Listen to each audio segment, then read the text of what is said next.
අද අපේ මාතෘකාව තමයි ඩේටා ට්‍රාන්ස්මිෂන්. ඩේටා ට්‍රාන්ස්මිෂන් ගැන කතා කරනකොට ඉස්සෙල්ලාම අපි ඩේටා කියන්නේ මොකක්ද කියලා දැනගන්න ඕනේ.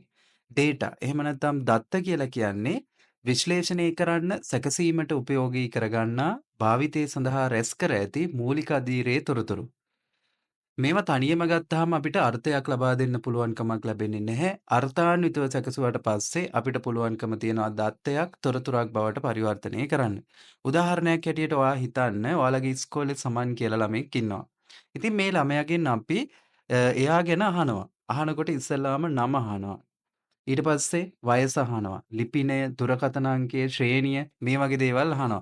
ඉතින් ඔයාලා හිතන්න ශ්‍රේණිය විතරක් ඇහුවොත් අපිට සමන්ව අඳුන ගන්න පුළුවන්ද? බෑ. එයාගේ වයස විතරක් ඇහුවත් අපිට සමන් පිළිබඳව සමස්ත තොරතුරක් ලබා ගන්න බෑ. එහෙමනම් මේ තොරතුරු ඔක්කොම ටික එකතු වුණාම නම, වයස, ලිපිනය, දුරකථන අංකය, ශ්‍රේණිය මේ දේවල් එකට එකතු වුණාට පස්සේ අපිට පුළුවන් සමන් ගැන විස්තරයක් ගන්න. එතකොට තොරතුරක් ඒක. එතකොට නම කියලා කියන්නේ දත්තයක්. නම, වයස, ලිපිනය, දුරකථනය, ශ්‍රේණිය මේ දේවල් ඔක්කොම එකට එකතු වෙලා සකස් කරලා ගත්තාට පස්සේ ඒක තොරතුරක්. ඉතින් ඔයාලා මතක තියාගන්න ඕනේ දත්තයක් කියලා කියන්නේ එතකොට තනියම ගත්තට පස්සේ අර්ථයක් දෙන්න පුළුවන් කමක් නැති දෙයක්. දත්තයක් කියලා කියන්නේ තනිව ගත්තට පස්සේ අර්ථයක් දෙන්න බැරි දෙයක්. දැන් ඔයාලා දන්නවා දත්තයක් සහ තොරතුරක් කියන්නේ මොකක්ද කියලා. එහෙමනම් දත්තයක් කොහොමද පවතින්නේ කියන එක ගැන ඔයාලා දැන් දැනගන්න ඕනේ. දත්තයක් පවතින ආකාරය ගැන කතා කරනකොට දත්තයක් අපිට තියෙන්න පුළුවන් ලිඛිත සටහනක් විදිහට. එහෙම නැත්නම් වීඩියෝ එකක් විදිහට වෙන්න පුළුවන්. ඔඩියෝ එකක් වෙන්න පුළුවන්. රූපයක් විදිහට වෙන්න පුළුවන්. මේ විදිවලට දත්ත තියෙනවා. ඉතින් ඔයාලා දැකලා ඇති සමහර ෆොටෝ අපි ගත්තාම, වීඩියෝ එකක් ගත්තාම, ඔඩියෝ එකක් ගත්තාම, ලිඛිත සටහනක් ගත්තාම මේකට තනිව අරගෙන අපිට විශ්ලේෂණයක් කරගන්න බැයි නම්, එහෙම නැත්නම් ඒකට අපිට හඳුනා ගන්න විදිහක් නැත්නම් තනිව ගත්තට පස්සේ හඳුනා ගන්න බැයි නම් අන්න ඒක අපි දත්තයක් කියලා කියනවා. එහෙමනම් දත්තයක් පවතින්න පුළුවන් ලිඛිත, දෘශ්‍ය, ශ්‍රව්‍ය, රූප කියන මෙන්න මේ ආකාරවලින්. ඒ වගේම තමයි දත්තයක තියෙන ගති ලක්ෂණ අපි දැනගෙන ඉන්න ඕනේ. දත්තයක ගති ලක්ෂණ ගැන කතා කරනකොට දත්තයක් හැම වෙලාවෙම සැකසීමට භාජනය කරපු නැති දෙයක්. දත්තයක් සැකසුවා නම් මේක අනිවාර්යයෙන්ම තොරතුරක් බවට පත් වෙනවා. ඒ නිසා දත්තය කියලා කියන්නේ අර්ථවත් දෙයක් නෙවෙයි. ඒ කියන්නේ දත්තයට අපිට අර්ථයක් දෙන්න පුළුවන් කමක් නැහැ. ඒ වගේම තමයි භාවිතා කරන්නාගේ අරමුණ සම්පූර්ණ කරගන්න පුළුවන් කමක් නැහැ. අපි දැන් මේ දත්තයක් අරගෙන අපිට අවශ්‍ය දෙයක් කරගන්න බෑ. අපි ඒක තොරතුරක් විදිහට එහෙනම් සකස් කරගන්න ඕනේ. ඒ කියන්නේ දත්තයකින් ඒ දත්තය භාවිතා කරන කෙනාගේ අරමුණු සම්පූර්ණ කරගන්න බෑ.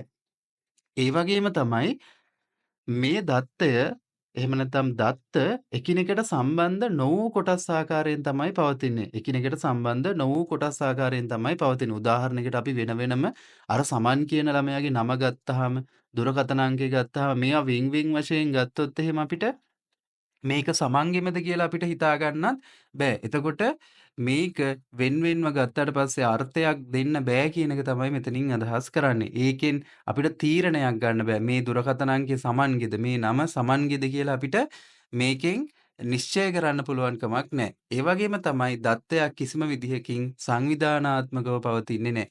දත්තයක් කොයි වෙලාවකවත් සංවිධානාත්මකව පවතින්නේ නැහැ. දැන් අපි අර දත්ත ටික අපි කියපු නම, දුරකථන අංකය ඔය ඔක්කොම ටික අපි වගුවකට දාලා ගත්තොත්, සංවිධානය කරලා ගත්තොත්, මේ සැකසීමකට ලක් කරලා ගත්තොත්, අන්න එතකොට ඒක දත්තයක් නෙවෙයි. එතකොට අර දත්ත එකතු වෙලා හැදිච්ච තොරතුරක් තමයි එතන තියෙන්නේ. එතකොට දත්තයක ස්වභාවය තමයි දත්ත ගබඩා කරලා ඒවා අවශ්‍ය විටකදී නැවත අපිට ලබා ගන්න පුළුවන්කම තියෙනවා. ඒ වගේම තමයි දත්තයක් අපිට යම්කිසි මාධ්‍යයක් ඔස්සේ sannivedanaya කරන්න පුළුවන්කම තියෙනවා. ඒ වගේම තමයි දත්තයක් අපිට සැකසීමට ලක් කරන්න පුළුවන්. එතකොට දත්තයක ස්වභාවය ඔන්න ඕක. දත්තයක ගති ලක්ෂණ ටික සහ දත්තයක ස්වභාවය මොකක්ද කියලා අපි දත්ත ගැන ඉගෙන ගන්නකොට හඳුනා ගන්න ඕනේ. මං හිතනවා දැන් ඔයාලා දන්නවා දත්තයක් පවතින්නේ කොහොමද? දත්තවල ගති ලක්ෂණ මොනවද? දත්තවල ස්වභාවය මොකක්ද කියලා දැන් දන්නවා. ඊළඟට අපිට දත්ත ගැන ඉගෙන ගන්න තියෙන්නේ දත්ත වර්ග මොනවද කියලා. දත්ත වර්ග මොනවද කියලා අපි කතා කරපුවාම දත්ත අපිට විවිධාකාර වලින් වර්ගීකරණය කරන්න පුළුවන්. අපි මෙතනදී ප්‍රධාන වශයෙන් දත්ත වර්ග දෙකකට බෙදනවා. එකක් තමයි ස්වයංඝාත දත්ත. අපි ඒකට කියනවා වොලන්ටියර්ඩ් දත්ත කියලා. එතකොට මේ වොලන්ටියර්ඩ් දත්ත කියලා කියන්නේ මොනවද? ඔයාලා දන්නවා ඔයාලා Facebook එකට යනකොට, වෙබ්සයිට් එකකට යනකොට, Instagram එකට යනකොට අපිට අලුතෙන් account එකක් හදන්න ඕන වුණාම අපි මොකද කරන්නේ? අපේ තොරතුරු දීලා අපි ඒ account එක හදා ගන්නවා. මේ විදිහට අපේ එකඟතාවයෙන් ලබා දෙන දත්තවලට අපි කියනවා volunteered data කියලා. ඊට පස්සේ අපිට කතා කරන්න තියෙන ප්‍රධානම දත්ත වර්ගය තමයි අනුමාන දත්ත. අනුමාන දත්ත කියලා කියන එක අපි ඉන්ෆරෙඩ් ඩේටා කියලා ඉංග්‍රීසියෙන් කියනවා. මේක අපි සෘජුව ලබා දෙන දත්ත නෙවෙයි. මේක අපේ ක්‍රියාකලාපය අනුව තමයි මේ දත්ත ලබා ගන්න කට්ටිය ලබා ගන්න. උදාහරණයක් හැටියට අද වෙනකොට අපේ ස්මාර්ට් ජංගම දුරකථනයෙන් ඊට පස්සේ අපි හිතන්නකෝ අපි කාඩ් පේමන්ට් එකක් කරනවා කියලා.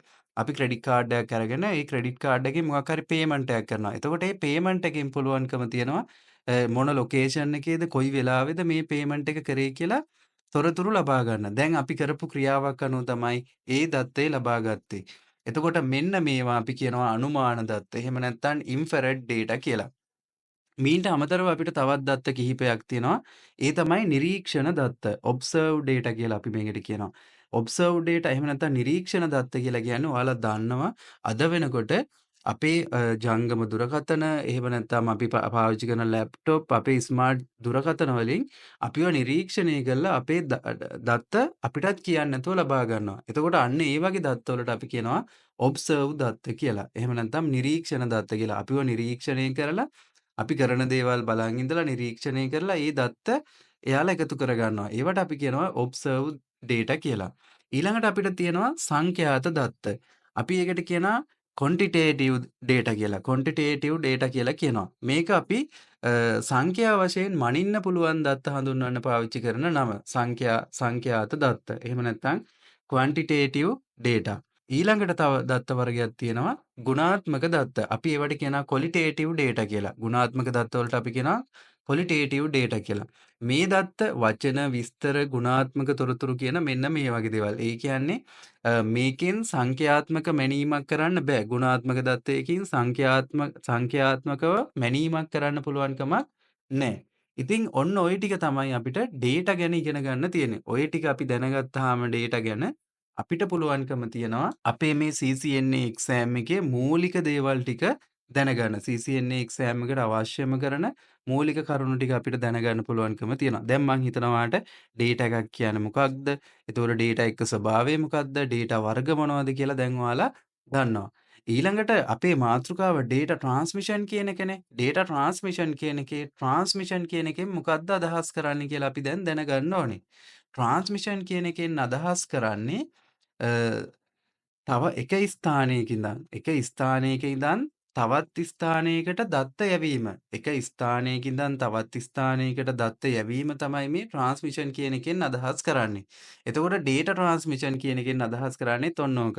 ඒ කියන්නේ එක තැනක තියෙන දත්තයක් තවත් තැනක තියෙන කම්පියුටරයකට හරි මොකක් හරි දෙයකට යවන එක. ඉතාමත් සරල විදිහට කියනවා නම් අපි හිතමු අපේ ජංගම දුරකථනයේ තියෙන ෆොටෝ එකක් හරි ඕඩියෝ එකක් හරි අපේ යාළුවෙක්ට යවනවා. අන්න ඩේටා ට්‍රාන්ස්මිෂන් එකක් එතන වෙනවා. අපේ කම්පියුටරේ තියෙන මොකක් හරි ඩේටා එකක් තවත් කම්පියුටරයකට යවනවා. අන්න ඩේටා ට්‍රාන්ස්මිෂන් එකක් වෙනවා.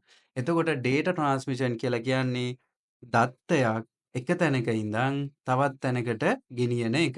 අපි මෙතනදී දත්තය ලබා දෙන කෙනා සෝස් එක හැටියට හඳුන්වනවා. දත්තේ යන තැන ඩෙස්ටිනේෂන් කියලා හඳුන්වනවා. දත්තේ යවන කෙනා සෝස් ලබා ගන්න කෙනා ඩෙස්ටිනේෂන්. ඉතින් ඔන්න ඕකත් මතක තියාගන්න ඕනේ. අපි ඊළඟ වීඩියෝ එකෙන් කතා කරමු මේකෙම ඉදිරි කොටස් පිළිබඳව. ඉතින් අපේ වීඩියෝ එක ඔයාගේ CCNA ගමනට ප්‍රයෝජනවත් වෙනවා නම් ලයික් කරන්න, කමෙන්ට් කරන්න, තව කෙනෙකුට බලන්න ෂෙයා කරන්න. ඒ වගේම අපි දාන වීඩියෝ ඉතාමත් ඉක්මනින් ඔයා ගාවට ගෙන්න ගන්න අපේ YouTube channel එක subscribe කරන්න.